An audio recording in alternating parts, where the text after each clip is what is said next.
Subscribe to Awaaz today. Click on the bell icon for latest national and international buzzing news.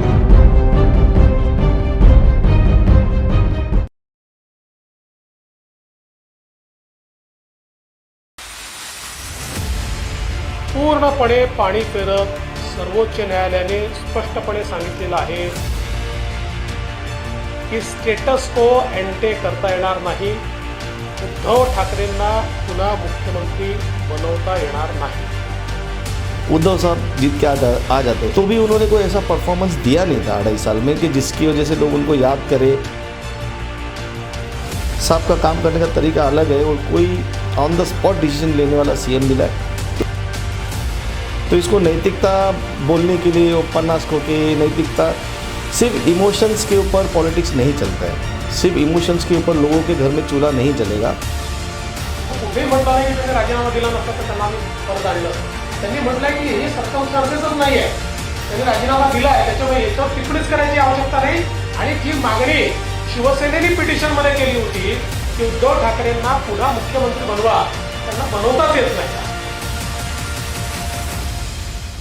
Supreme court के फैसले के बाद महाराष्ट्र और नवी मुंबई में एक अलग ही माहौल बन गया है. इसी कड़ी में हमारे साथ शिवसेना नेता किशोर पाटकर साहब जुड़े हुए हैं. हम इनसे जानेंगे कि नवी मुंबई किस तरह से देखते हैं आप, जिस तरह से कोर्ट ने फैसला सुनाया है. नवी मुंबई में इसका असर ऐसा देखने को मिलेगा कि अभी नवी मुंबई महानगर पालिका के इलेक्शंस लगने हैं. काफ़ी सारे उस पार्टी के लोग यहाँ भी जंप कर सकते हैं क्योंकि वो वेट कर रहे थे सुप्रीम कोर्ट का क्या डिसीजन आता है वो देखें. और जो पार्टी पावर में रहता है लोग उसके साथ जुड़ने की कोशिश भी करते हैं. देखेंगे भी आने वाला समय और क्या बताता जाता है. तो किस तरह से खुशी है आप लोगों को जो आपके पक्ष में आया है? खुशी तो बहुत है और हम लोग को इसका अंदाज़ा भी था कि ऐसा हो सकता है क्योंकि रिज़ाइन उद्धव साहब ने खुद ही किया था.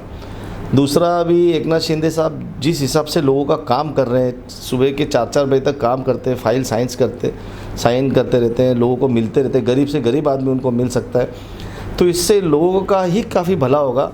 और एक खुशी भी है कि महाराष्ट्र में भी Shiv Sena BJP government plus Delhi में भी बीजेपी गवर्नमेंट, तो विकास के लिए बहुत इजी हो जाएगा. निधि की कमतरता नहीं गिरेगी. नहीं तो 2 अलग अलग गवर्नमेंट होने के बाद आप लोगों ने देखा ही था क्या चल रहा था महाराष्ट्र में. तो वो सारे प्रॉब्लम अभी नहीं रहेंगे. इस बात की भी खुशी है. तो नवी मुंबई में पॉलिटिक्स पर क्या असर पड़ेगा आने वाले समय में, क्योंकि इस तरह का डिसीजन लिया गया है? तो नवी मुंबई में क्या असर पड़ना है, नवी मुंबई का तमाशा आप लोग देख ही रहे हो. पूरे महाराष्ट्र में अलग पॉलिटिक्स है, नवी मुंबई में एक दूसरे के ऊपर खुन्नस निकालना, एक दूसरे की बदनामी करना, एक दूसरे को नीचा दिखाना, आपस में झगड़ा करना, इसके वजह से दूसरा कोई पॉलिटिक्स होता ही नहीं नवी मुंबई में. यही तो चलते रहता है नवी मुंबई में, ये चलता ही रहेगा नवी मुंबई में. एक सवाल और भी हमारा है कि जो नैतिकता की बात थी, तो उन्होंने अभी जल्द में कमेंट आ रहा है, मीम्स बन रहे हैं कि नैतिकता के नाते इन्होंने इस्तीफ़ा दिया था, अगर नैतिकता इनकी में ये भी इस्तीफ़ा देंगे, तो इसके ऊपर आपकी क्या प्रतिक्रिया है? देखो, नैतिकता का विषय जब आता है तो ये सोचना चाहिए था कि अपन ने इलेक्शन किन के साथ लड़ा था. हिंदू पार्टियां सारी एक होके लड़ रही थी. राष्ट्रवादी आई कांग्रेस को बरोबर चाहिए था कि इनका झगड़ा लगे, नहीं तो ये लोग और 5 साल पावर में आएंगे. और होने भी वैसे ही गया था और वैसा दोनों को मेजोरिटी भी मिली थी. 2 महीना हम लोग सोए नहीं थे क्या हो रहा है, क्योंकि गवर्नमेंट फॉर्म ही नहीं हो रही थी. तो जब बीजेपी के साथ इलेक्शन लड़ के राष्ट्रवादी और आई कांग्रेस के साथ चले गए थे, उसी दिन नैतिकता महाराष्ट्र से ख़त्म हो गई थी. अभी इसके बाद सारे इलेक्शन टेक्निकल ही चलेंगे, नैतिकता का कोई विषय ही नहीं बचा है. सब मिक्स रिएक्शन आ रही है सबकी. किसी को ये लग रहा है, बट मुझे जो लग रहा है कि एकनाथ शिंदे साहब की वजह से गोर गरीब लोगों का काम होगा, उनके जो प्रॉब्लम्स थे वो सॉल्व होंगे. और आप ही बताइए, समझो इसका उल्टा हो जाता, उद्धव साहब जीत के आ जाते तो भी उन्होंने कोई ऐसा परफॉर्मेंस दिया नहीं था 2.5 साल में कि जिसकी वजह से लोग उनको याद करें या वो बहुत ज़्यादा इफेक्टिव रहते हैं, ऐसा कुछ लग नहीं रहा था.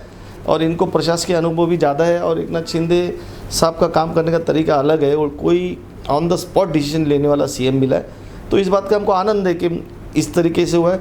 तो इसको नैतिकता बोलने के लिए उपन्यास को कि नैतिकता सिर्फ इमोशंस के ऊपर पॉलिटिक्स नहीं चलता है. सिर्फ इमोशंस के ऊपर लोगों के घर में चूल्हा नहीं जलेगा. और इमोशंस को ही यूज़ कर करके शिवसैनिक आज लड़ते ही रह रहे. कितने सालों से लड़ रहे.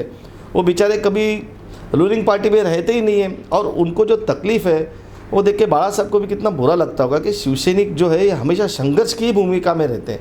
तो ये सारी चीज़ें बोलने के लिए अच्छी लगती है, बट घर चलाने के लिए मेहनत लगता है, पैसा लगता है, प्यार लगता है, ये सारी चीज़ें इंपॉर्टेंट चीज़ें, ये सारी चीज़ों की पूर्तता फडणवीस साहब और एकनाथ शिंदे साहब की गवर्नमेंट कर रही है।